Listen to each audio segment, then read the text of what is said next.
Welcome back. After 2 weeks of delays, the 3A minibus stand has been relocated to a temporary site on Jeremy Street.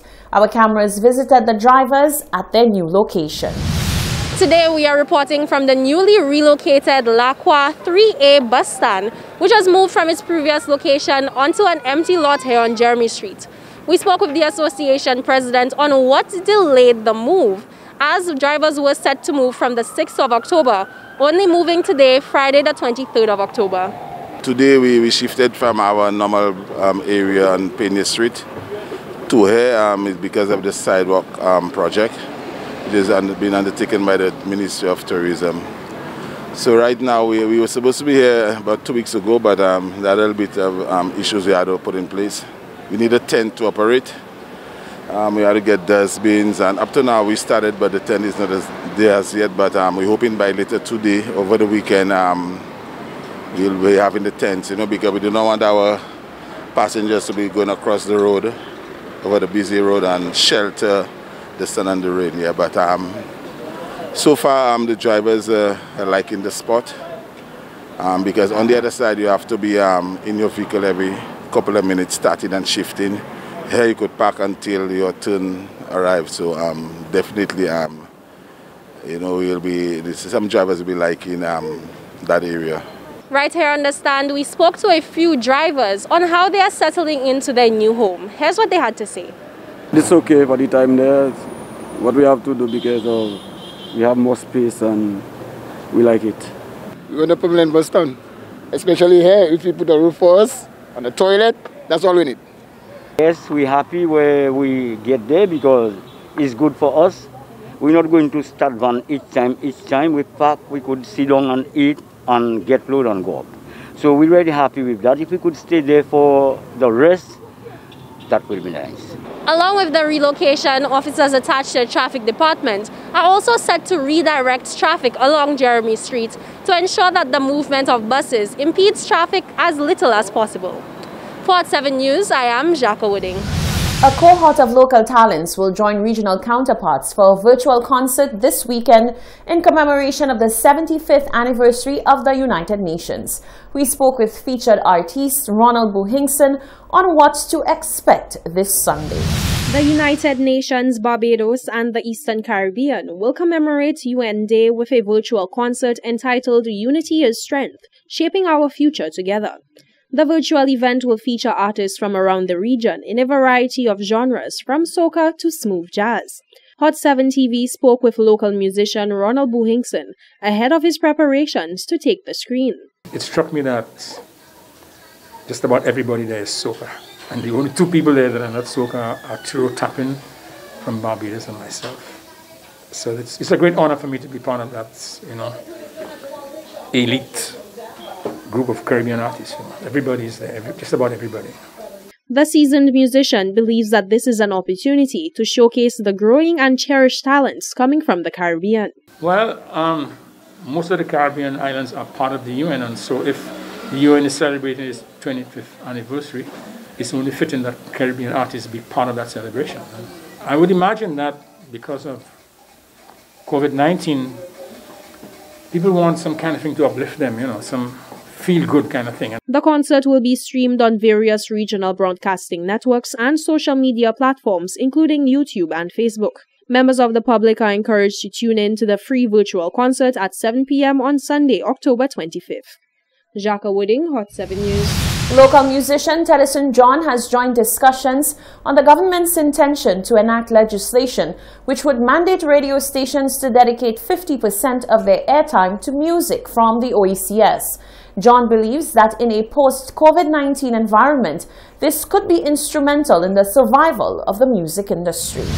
As he prepares to release a new album come November, local artist Tedison John believes that recent pronouncements by Prime Minister Alan Chastanet will be integral in the success of such undertakings by local artists. John fully welcomes the move to mandate radio stations to play high percentages of local music. However, he believes that legislation should only be finalized after there is significant consultation with all stakeholders. I still think that every single sector involved needs to be consulted for that. They need to have that kind of consultation between everybody involved. But it's something that can work for everybody if everybody involved basically say what they want. So from the radio station's owner, to the companies, you understand, especially the artists. I know it's a way that every single artist can probably get to produce more and put out more content and quality content. So I'm all, for it, but there needs to be some sort of consultation that everybody involved. It can be a winning party for everybody involved. John reflected on the various impacts which the COVID-19 pandemic has had on performing artists like himself. He believes that tribulations have been plentiful, but so have new opportunities. He says with the advent of virtual concerts and increased music streaming, in order to make a living, artists have been pushed to explore the music industry as the business that it truly is. It made us be aware of a lot of things that we never really used to take serious before. For instance, I wouldn't probably be here right now. I'd have probably been touring or from show to show. But there's a lot in terms of our, the digital marketing of our songs, the distributions of our songs, making sure we educate people in terms of how to stream, instead of just pirating a song. You hear a song, you just go and take that, compared to supporting, and this is what we do. Everything is changing right now. This is what we have, so COVID has basically taught us to take that part of it serious. John believes that for the most part, the music industry will emerge from the COVID-19 pandemic stronger than it went in. Jacques Wooding, Hot 7 News. The St. Lucia Social Development Fund was the recipient of a check from the St. Lucia National Youth Council with hopes that the money will go towards programs geared at youth development. Rochelle Gonzalez tells us more. If there is one good thing that has come out of the COVID-19 pandemic, it's the birth of the spirit of giving. As the world over, there has been a rise in people, whether through organizations or privately, reaching out to help vulnerable people in society who have been on the losing end of the spectrum through the trying times. Right here in St. Lucia, the gift of giving has been continuous. And so on Wednesday morning, the St. Lucia National Youth Council joined in on the action by donating a sizable check to the St. Lucia Social Development Fund. The president of the SLNYC, Nias Alfred, said it was clear that the pandemic had a major impact on young people in the country, particularly school children. This, he said, inspired the SLNYC to spring into action. We had a lot of students who have been unable over the past to get assistance as it relates to providing support for their school activities.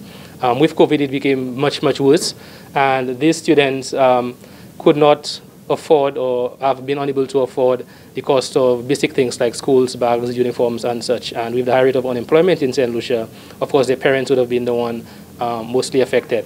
So the St. Lucia National Youth Council decided to put together a Pledge for a Child initiative through the form of a telethon that happened on August the 23rd.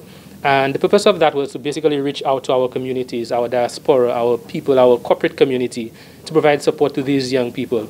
So we did that on the 23rd, and today we are basically presenting this check to the St. Lucia Social Development Fund because we think that they're in a perfect position to be able to identify the young people in St. Lucia who are in the most need for that sort of support. Alison Mathra, who's the executive director of the SSDF, said the organization is thankful for the donation as there is a constant need for funds to keep supporting the youth.